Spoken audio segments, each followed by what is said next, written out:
Questions for Coach?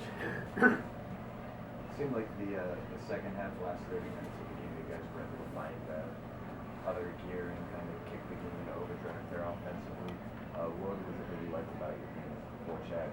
Well, just the all-around. I liked the fight in our group tonight. I thought on Ferris's first two goals, they showed how good they are. I mean, those were bang plays that you're going to get. But our guys, they didn't let that deter them and stop them.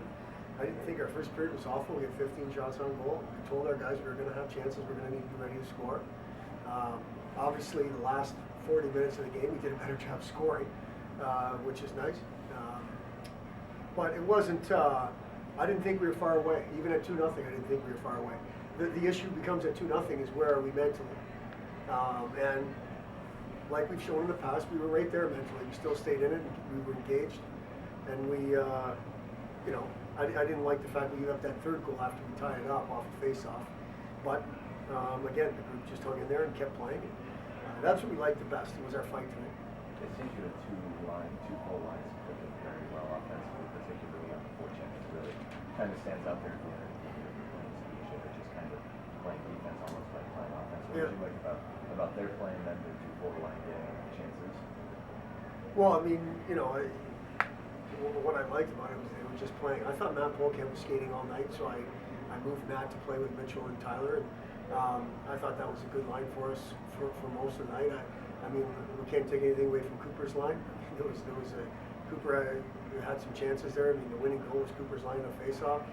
Obviously, Dufour had a couple of goals tonight. We put Schilling with them with Merce, and I even thought that Brett's line had some shifts where they were in the O-zone with Brent and Joe McCune. So we go with those guys at the end of the game because they're more penalty kill defensive type guys and not necessarily anything more than that, right?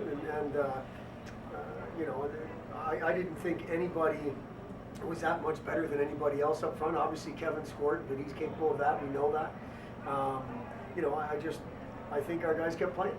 And when we're at our best, it's 4 lines, 12 forwards, contributing offensively. In the O-zone, second and third effort, and I thought we had that. What's the difference between Kevin Dufour when he's playing well and not playing well? I think confidence. Sometimes when something bad happens with Kevin, it kind of sends him mentally to a place where he doesn't feel quite as confident. But obviously, and we've seen this over the course of his 3 years, when he scores, that takes it away and gets him confident. And you don't score a goal like he scored the first shift or third on the power play there when you're not confident. So when he's skating, I think it's all based on confidence, and then his skating comes, and then he's got more chances around the other teams. But I do think it's more of a mental thing when he's on. It's a mental, good confidence, good feeling good about his game, and when he's not, he's not as engaged mentally. But tonight he was engaged for sure. Also in that third period, how were you able to kill those back-to-back power plays? Yeah, that's a good question, Zane. I'm glad you didn't forget that. I mean, that's how were we able to, or just with good penalty kill. We talked to our guys after the second period. The power plays are 4-1 in our favor, and we really need to be careful with our actions in the third. And to get back-to-back penalties like that isn't great, but we've handled the penalty kill pretty well so far over the last 6 or 8 attempts. We had three opportunities tonight to kill, and I thought we were on top of it. They're going to get chances. They're a good power play unit. No big time chances come to mind where Chris had to be there, but I thought we were on the same page and we were prepared from what to expect from a penalty kill standpoint. You know what? One big save does come to mind where they passed the puck to the slot and Chris was there to make a save. So you need your goaltender to be a good penalty killer, and I thought he was. I know we've already talked about Dufour's goal, a big power play goal. Yeah, huge. Talked about it enough that special teams and goaltending win you games, and we're 1 for 5 and they're 0 for 3. So we win that battle, and I would say that the way Chris Nell shut the door, he wins the goaltending battle because he won the game. So huge power play goal for us, obviously down a goal when it happened, and we took advantage of it. Looks like you did a really nice job in the last minute and a half. Yeah, no, I agree. And you know, the first group out there was Cooper's group with Hawk and Bayless. They were all over him.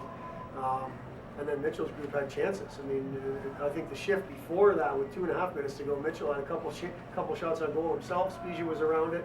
Matt Polkamp was around it. So I really liked the way we finished it off. We didn't give them an opportunity to pull their goalie and get that extra attacker out there. So that's obviously that's the goal. You talked about mental toughness this year, Coach, throughout the year. Talk about this game. I think you knew it was going to be a chippy game. Yeah. Talk about how your team responded and kept their cool. Yeah, no, I felt like our mental toughness was challenged. And, you know, you're down 2-0, and after a long road trip to Alaska, which Ferris had as well a week before we did. We're a resilient bunch. We've talked about it enough. We've built up that resiliency over time. That resiliency showed itself tonight. And we knew it was going to be that battle. We want to take pride in between the whistles, and so does Ferris. There wasn't a lot of stuff after whistles, I didn't think. But I thought, I mean, there was some, but not a lot. I thought the two teams were getting after each other pretty good, whistle to whistle. And, you know, as far as we're concerned, that's the way we want to play. But I was really pleased with the way our guys kept playing from a mental standpoint and didn't stop playing based on the score, a minute into the second period. Seemingly this is a really up-tempo game for you guys. Was that the game plan coming in? We always want to play the game north. I mean, our opponent played the game north, as you can see. I mean, they were challenging us and pushing out of their zone and stretching the ice out, and we want to play the game north. What we don't want to do is turn the puck over a bunch. I thought we were a little bit too much of that at times. Credit to Ferris on that, but the game plan is not a track meet. The game plan is let's play the game north, play the game fast, and our opponent did the same thing. So I thought it was a spirited, well-played game myself, and obviously we came out on the good side of it, so that's the way we're going to feel. But I thought our guys under there played the game the way we want to play it. How were you able to keep up with them in the number of shots? Well, I think just by doing that, playing north, playing fast, playing the game we want to play, and then I thought we were a pretty good second and third effort or second and third opportunity team in the O-zone. It wasn't one and done, and then we had to chase it down again. We one shot on net, we'd get the rebound, we'd stay, kind of consistent zone time, and when we're doing that, we're going to get shots on goal. And that's what I think we did. And even though we only capitalized one time in the power play, I think we created some chances on the power play. Does that mean that's the reason we had 40 shots? I think it's part of the reason.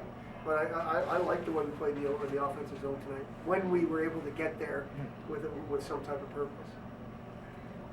Is Ernst healthy? Well, he's not 100% healthy. We didn't think that he was 100% until probably Wednesday's practice, and obviously that's not enough. We've got a healthy body in Jose, and I thought Jose did fine with his opportunity. He hasn't played in a while. I thought he did fine. Good.